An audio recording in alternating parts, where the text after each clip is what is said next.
Imaynaya, tukuyniykichikpaq hatun apaykuy kachun. Kay kutipiqa kay tapuyman kutirichisaq. En esta oportunidad voy a responder a esta pregunta. Tapuytaj ajinata nishan. Y la pregunta dice de la siguiente manera. ¿Usted puede dar unos ejemplos con mamayqa? Por supuesto que sí. De hecho, voy a dar 5 ejemplos. Voy a formar 5 oraciones con la palabra mamayqa. Y lo vamos a hacer de la siguiente manera. Entonces, digo, mamayqa, mamay. Recuerden que en clases anteriores ya habíamos explicado que ponemos una Y para decir mi mamá, que es el adjetivo posesivo, y también ponemos el sufijo ka al sujeto de la oración. Entonces, mamayqa, sapap unchay llankan, ¿no? Sapap unchay llankan. Unchay. Sapap unchay significa cada día o todos los días. Y tenemos aquí el verbo llankay, que sería el verbo trabajar. Entonces la oración se traduce, mi mamá trabaja todos los días. Mamayqa sapap unchay llankan. Vamos por otro ejemplo y voy a decir mamayqa,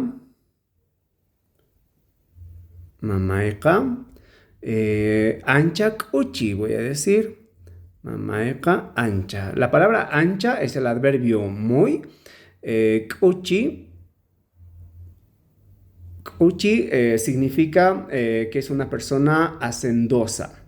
Entonces, mi mamá es muy hacendosa. Mamayqa ancha k'uchi. Muy bien, vayamos por otro ejemplo y voy a decir mamayqa mikunata wayk'un. Mikuna es comida y pues ahí hay un complemento directo, el sufijo ta. Mikunata wayk'un. Y wayk'uy pues es cocinar. Entonces, mamayqa mikunata wayk'un. Mi mamá cocina almuerzo o comida. Bien, vayamos por otro ejemplo y voy a decir mamayqa ancha k'achitu. Ari. Mamayqa ancha k'achitu.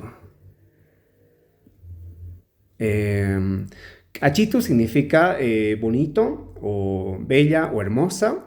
Entonces, mi madre es muy hermosa. Mamayqa ancha k'achitu. Y por último decimos, a ver, mamayqa vende en el mercado, ¿sí? Mi madre vende en el mercado. Entonces decimos mamayqa, mercado se dice qhatu, y ponemos el sufijo pi para indicar el complemento circunstancial del lugar. Mamayqa qhatupi ranjan. Ranjan, el verbo ranjay es vender. Entonces, mamayqa qhatupi ranjan. Mi mamá vende en el mercado. Y ahí tengo las 5 oraciones. ¿Y tú qué oración puedes formar con la palabra mamayqa? Me puedes dejar ahí en los comentarios. Y si tienes alguna duda, también lo puedes dejar ahí en los comentarios, que en próximos videos te estaré dando la respuesta. Ajina gaspaqa yachakujuna tinkuna kamakachun. Askamaya.